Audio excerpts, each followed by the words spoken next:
معزز سامعین، آج آپ سے بہت ہی اہم مسئلہ بیان کیا جائے گا کہ عورت کی شرمگاہ کو چومنا کیسا ہے۔ کیا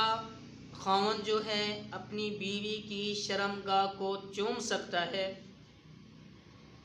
دیکھیں، رب العالمین نے اپنے پاک کلام میں بیان فرمایا، نساؤکم حرث لکم فأتوا حرثکم انا شئتم وقدموا لانفسکم۔ فرمایا ہم نے تمہاری بیویوں کو تمہاری کھیتیاں بنایا ہے، تم جیسے ان کے پاس آؤ، لیکن آنا اگلے راستے کی طرف ہے،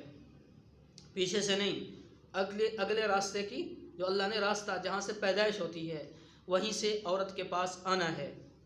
تو جب اللہ پاک نے یہ بیان فرمایا تو اس کا مقصد، اس بات کا مقصد، اس آیت کا مقصد یہ نہیں ہے اب بیوی کی شرمگاہ کو چومتے رہو اور بیوی تمہاری شرمگاہ کو چومتی رہے، اور جو ناپاک چیز ہے، جہاں سے منی نکلتی ہے، جو ناپاک ہے، جہاں سے منی کا اخراج ہوتا ہے اور نکلتی ہے، شہوت ابھرتی ہے، منی بہر خارج ہوتی ہے، وہ ناپاک محل ہے، ناپاک جگہ ہے، تو اس کو منہ میں لینا، دیکھو کتنی ہی کراہت کی بات ہے، کتنی کراہت کی بات ہے کہ وہ زبان، وہ منہ، جو اللہ کا وہ زبان جو ذکر کرتی ہے،